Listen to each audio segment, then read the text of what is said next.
Hello everybody. So don't you love it when you're trying to record a guide and you just forget to press start recording and then you realize 10 minutes into talking that you just never recorded? Well, in the 50-second Exodia clear, I showcased a little bit of footage of it before releasing it as part of the tests, and someone asked if I would be making guides, and well, the answer is yes. I'm still going to be making guides. I'm going to slowly update them all. I'm just wanting to make sure I have everything finalized first, so I don't release something and then the very next day be like, wow, this is stronger, and then, you know, have to re-release something. But nonetheless, I finding it hard to find much improvement in the build right now for Bronte, so this will be the quote-unquote final version for now, and it will probably be updated in the future depending on balance changes.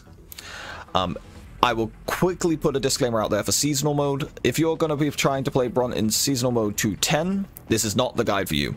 I have tried her in 210. She feels fine. She can kill it. It's very slow. Like, it's very, very fast once you to get up to the final boss, but once you get to the final boss it becomes very, very slow. She has good raw damage to the shield, but because she then misses all her shocks, because the last boss is immune to shock, she does lose a lot of value there, and unfortunately is just not a great contender for speedrunning in seasonal. But in Exodia, it is the complete opposite. She is doing lots of damage. Nothing is immune to shock in Exodia. There's a lot of mechanical bosses, so you get the plasma damage bonus there. It is amazing. So let's cover relics. Going over the relics, we're running Assassin's Necklace and Rhapsody Stone Abundance. This is the same as Jungler. This is the 30% crit chance relics, so we have two of them, so it's 60% crit chance. We have extra crit chance from over here in our upgrade tree. Down here, we get an extra 5%, which puts us at 15% base, which then, with the two relics, puts us at 75%. This makes it very easy to cap our crit chance within a run. We have Critical Box after acquiring a relic. This is wrong. It should say after acquiring this relic. I don't know why that still hasn't been fixed.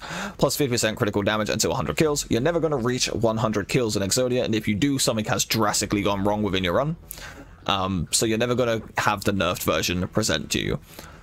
Virgin Energy skill module. We do not need cooldown reduction as Bronte, and I will cover that when we get to skills, because she has many ways to reset the cooldown of Aya Plasma, and it's very, very, very fast damage that you don't need to worry about cooldown reduction.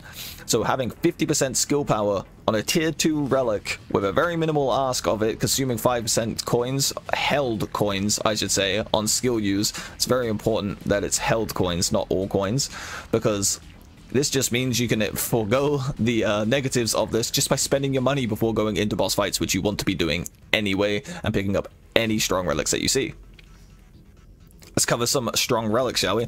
So, you're looking mainly for stuff like Critical Power Chip, just doing more critical damage whilst you're already having high crit is just nice. Stuff like Power Chip is fantastic. We don't really care for Critical Chip, but something like Critical Greave, since we're going to be using our dash as part of our rotation, and I'll cover that in the skill section, is also nice, as well as stuff like Boss Target is nice, but most importantly, finding shock targets is massive. This is 20% per level.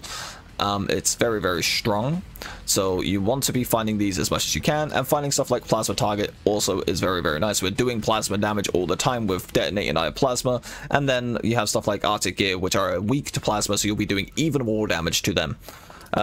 Finding any other relic like Critical Power Magazine, since we are going to be running stuff like handguns to utilize these, as this is a skill-based build, we don't care too much for our weapon.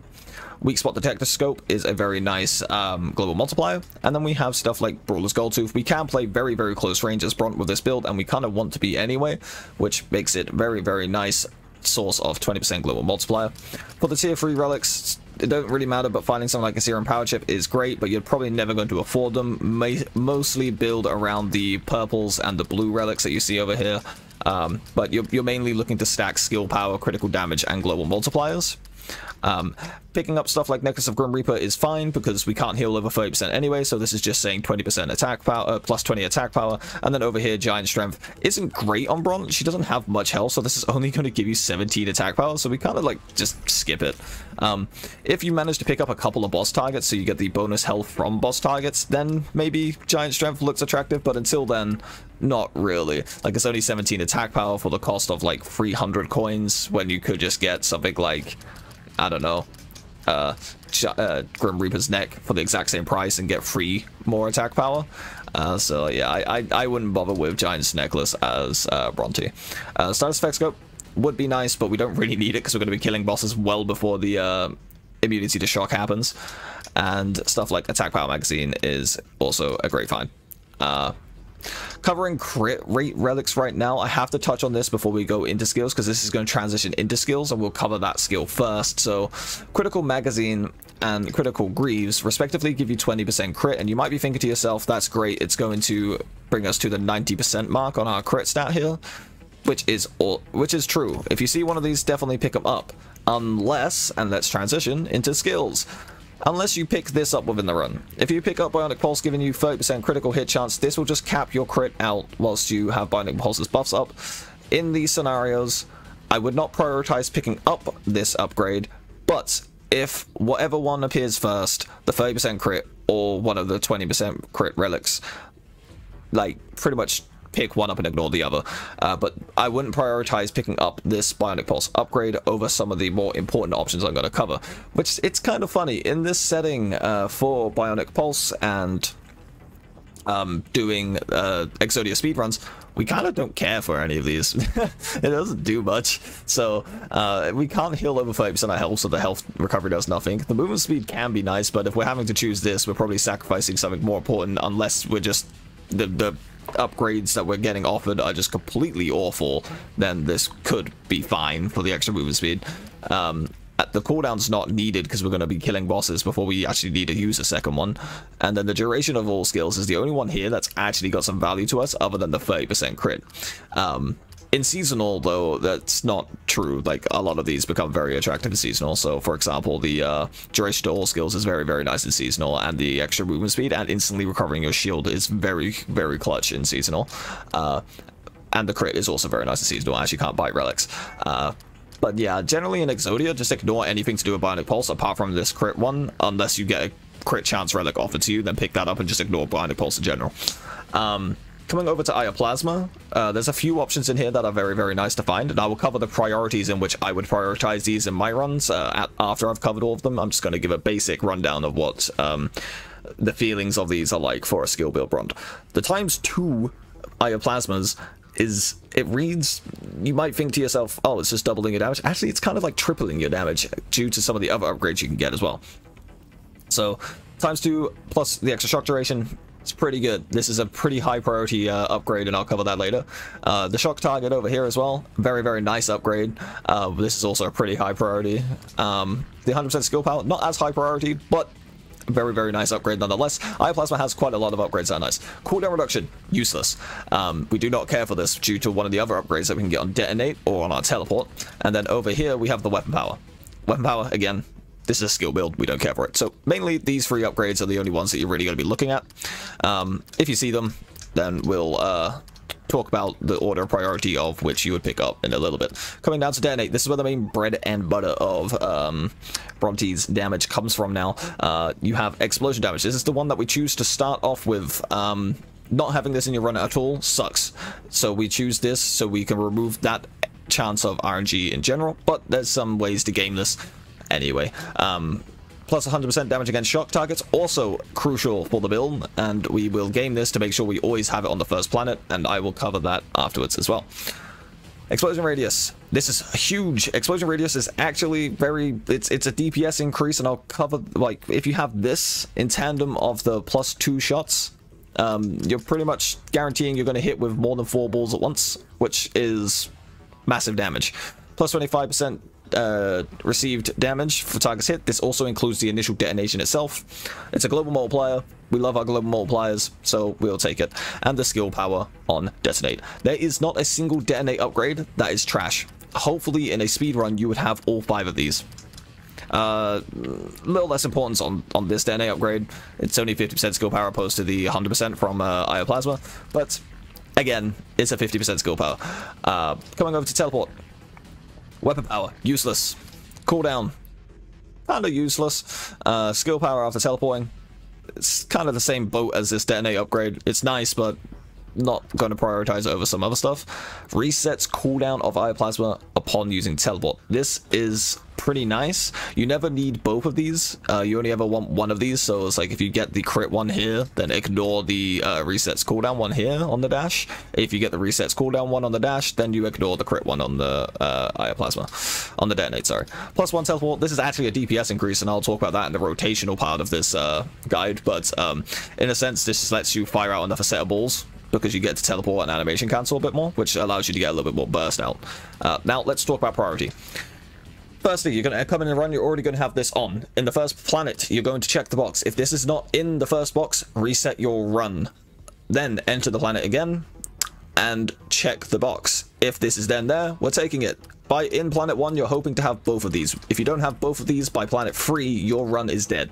You do not want to try an Exodia speedrun as Bronte without both of these. This is where the main damage comes from.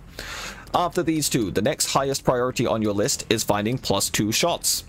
This, again, if you remember what I just said, is actually triple damage, and that's because you're making more use of any of these multipliers down here, which is just going to give you much, much more value. After the 1.5 duration, we want to find their explosion range. Explosion range is going to make it so we're clipping enemies a lot more effectively with the range of our balls, as well as giving us a 25% global multiplier. On top of this, after that, the most important thing after that would be to find resets cooldown of Eye of Plasma on critical hit.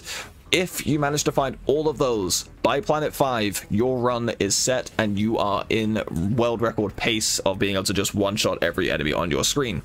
After that point, your most important upgrades are going to be stuff like the skill power from pressing Eye of Plasma, the extra dash is also going to be nice, and if you needed it, pick up the 30% crit or take a crit chance relic instead.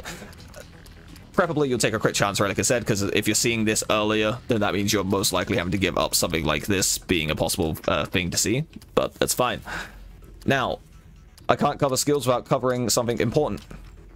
When you open a skill box, the very left option will always present you an option of a skill that you already have an upgrade in, and since we already have a point in a detonate skill, when we are on the first planet and we open that skill upgrade box, the left option is going to show us detonate based upgrades. This makes it very easy to fish for shock targets on detonate. Covering all that, now let's talk about the rotation itself. We're going to use this room as a very nice representation of the bosses. So this middle platform here is a boss. Let's say it's Arctic Gear. He's our big friend, spinny boy, doesn't move much, very easy. Good example of a boss to use. What we're going to do, say this is not Arctic Gear and it's a boss on, say, planet 1, 2 or 4, etc., where they've only got 2 health bars. You're going to bionic pulse towards the door and then ready up and go in. Once you're in the room, you're going to run towards the boss, get within, like, around about here, teleporting distance. You're going to hope for teleporting distance, so that way when you teleport, you land either behind or on top of the boss. And what this is going to do is then have it so you're going to run up, get into the teleport range, Eye of Plasma, teleport, Eye of Plasma, detonate. By using teleport, as you backflip with Eye of Plasma, you can see here, I had to wait until I landed again before I can take an action. But if you, soon as you see the ball, if you teleport, you will cancel the ending of the animation and go straight back into being able to throw another ball. This is where most of your burst comes from. And this is why having an extra teleport is kind of nice. Because you can see we have 3 charges of Eye of Plasma. If we had 3 charges of teleport, then we could do this on each Eye of Plasma charge. So it would be... And always hold down firing button, because just weaving shots in will help with stuff like weak spot detector scope. So... Eye of Plasma, teleport, Eye of Plasma, teleport, Eye of Plasma, detonate. If you had the increased range, each of those ball circles would be overlapping the boss, and when you detonate, you do a big, big boom. This will apply shock, apply the 25% damage multiplier, as well as just crit for a lot. I think in that run, if you notice, I think there was a 2.1 million crit with ball at one point. I am not 100% certain, but that is the main rotation. That is your main gameplay loop, and that is what you're hoping to achieve. Let's quickly cover toy workers, because this is going to be the same on every single skill-based breaker, and it's very quick to recap. Since we're using relics that don't want us to take damage, using stuff like the plus 30% skill power when HP is at 100% or higher is ideal. So this is the toy worker I used in my run, but you do not need to have a broken toy worker like this from the past to be able to achieve damage like that. For example, this is my Mark 1 Lobo. You can see I skipped the option at the bottom, and yet I still have around the same amount of skill power as this one. I just got a little bit unlucky whilst trying to get that rank 10 on the third slot. On the second slot, sorry. So for example, this is giving me 55% skill power total, and this is giving me 54, whilst also providing me a 20% global multiplier, whilst this is only applying 5% of attack power, which is barely anything. This is technically more DPS for me than my power dog, so I should be running this in the future. But those are the roles you're looking for, is trying to get the 30% skill power when HP is at 100% or higher to be as high as possible on both roles, preferably both of them being at level 10. That way you have 60% skill power comfortably with Toy Worker. Thank you very much for watching, guys. I know this has been a little bit of a long one, but Bronte has a lot to cover. Again, just a quick recap. Get your detonate cooldowns, get your detonate upgrades on Planet 1 as fast as possible, both the shock and explosives. Get your ×2s, get your resets, get your range increase, and have fun with the rotation. Use weapons that have magazines so you can utilize the magazine-based relics when you see them, and have fun one-shotting bosses. And I'll catch you in the next one.